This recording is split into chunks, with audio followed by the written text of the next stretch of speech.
Wa an Abi Hurairah, hadis berikutnya, an Abi Hurairah radhiyallahu anhu, anna rajulan syaka ila Nabi sallallahu alaihi wasallam qaswata qalbihi.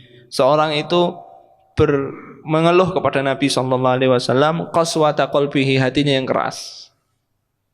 Hati yang keras itu kayak apa sih? Ciri-cirinya gampang. Hati yang keras itu air matanya susah apa?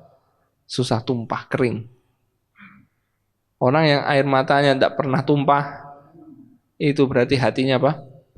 Keras. Kalau hatinya lembut, ya, jadi patokannya itu gampang. Kapan terakhir kali kita menangis takut sama Allah? Kapan terakhir kali kita nangis minta ampun sama Allah, minta maaf sama Allah? Kapan? Kalau waktunya dekat, berarti itu insya Allah hati yang masih lembut. Tapi kalau kapan ya terakhir kali nangis, lupa, berarti hatinya sudah apa? Keras. Hatinya sudah keras. Ini bahaya. Kalau hati sudah keras, berarti dia mati sebelum mati. Dia mati sebelum apa? Mati. Naudzubillah min dzalik. Sebabnya banyak, harus dicari sebabnya. Makan uang haram membuat hati keras. Wujudnya mungkin sholat 5 waktu ke masjid. Wujudnya mungkin qiyamul lail terus. Wujudnya mungkin puasa sunnah terus. Tapi ternyata hal itu tidak bisa membuat hatinya lembut. Kenapa? Mungkin ada dia menzalimi orang. Dia makan uang haram. Ya. Kemudian dia makan riba. Dia makan bukan haknya. Dia menzalimi istrinya. Mungkin banyak. Itu dicari sebabnya. Jangan dibiarkan. Kalau enggak, kita mati sebelum waktunya. Ya, orang yang mati hatinya, keras hatinya, nanti dia tidak bisa mengingkari yang apa? Mengingkari yang mungkar, dan tidak bisa membedakan mana yang mungkar, mana yang ma'ruf. Kata Nabi, la ya'rifu ma'rufan wa la yungkiru mungkaron. Sebutkan kalkuzi mujakhia, seperti gelas yang terbalik. Gelas itu kalau terbalik kayak gini, plek, disuntai air itu bisa masuk enggak? Enggak bisa. Ya, enggak bisa masuk. Kenapa? Hatinya sudah apa?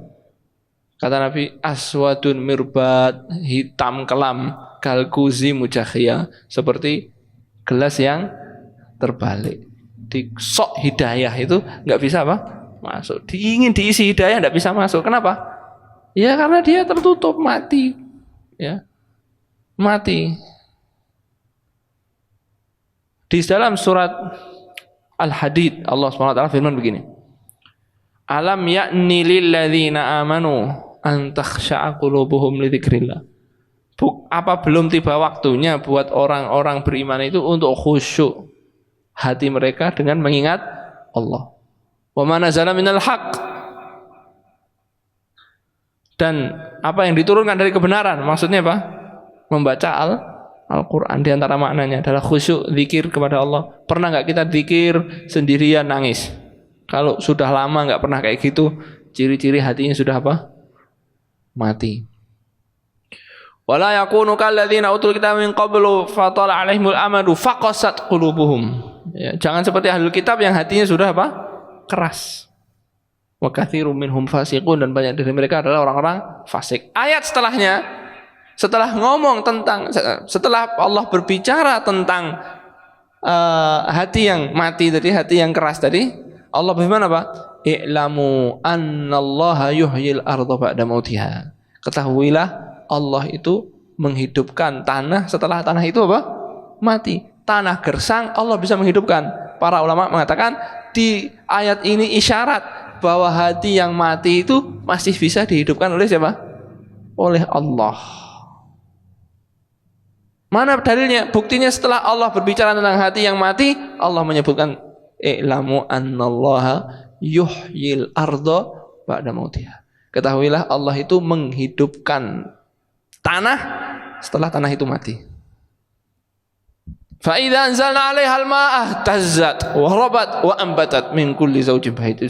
Dalam surat Al-Hajj Allah menyebutkan kalau wa taral arda hamida, kalian lihat tanah itu gersang. Fa idza anzalna 'alaiha al-ma', kalau kami turunkan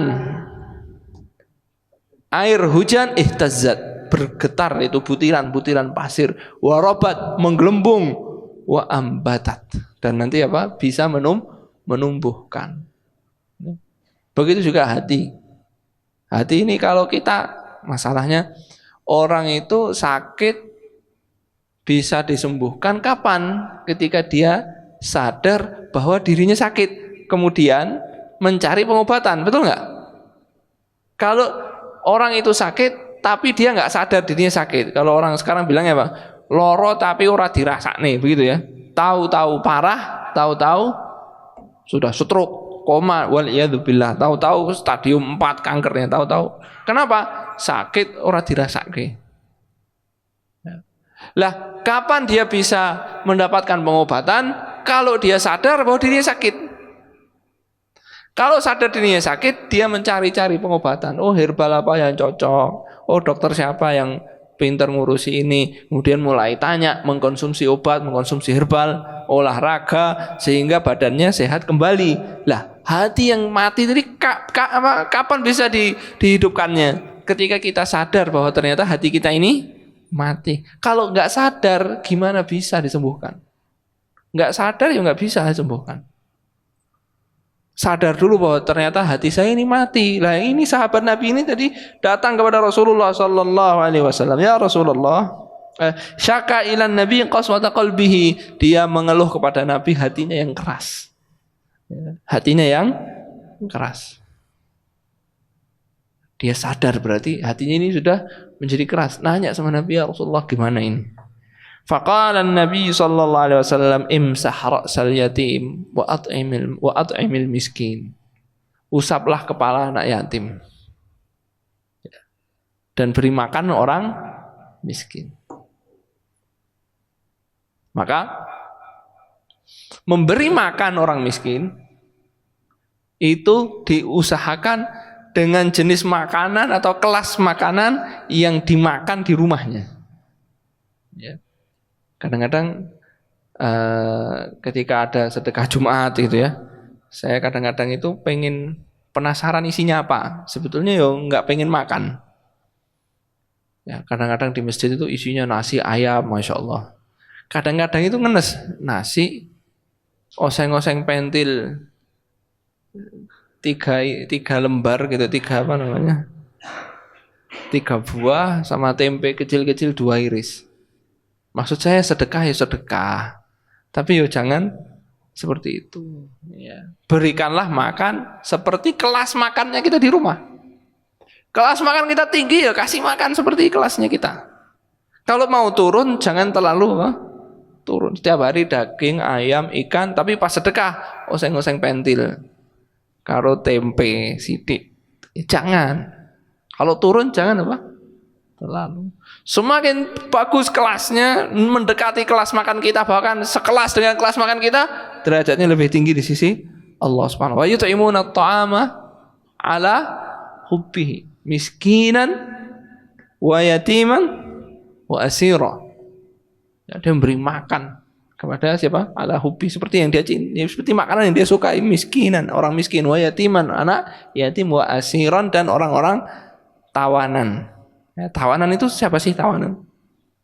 Tawanan itu kita orang muslim berperang melawan orang kafir. Orang kafirnya ditawan, menyerah, ditangkap. Untuk apa? Ya untuk kepentingan nanti tukar menukar tawanan. Ditebus pakai uang. Uangnya untuk apa? Kas negara, untuk beli senjata, untuk apa gitu kan? Lah, memberi makan tawanan ini pahalanya tinggi di sisi Allah. Kalau dipikir, ya ini orang kafir merangi kita, kalah, ditangkap, memberi makannya dapat apa? Memberi makannya dapat fadilah yang besar. Ya.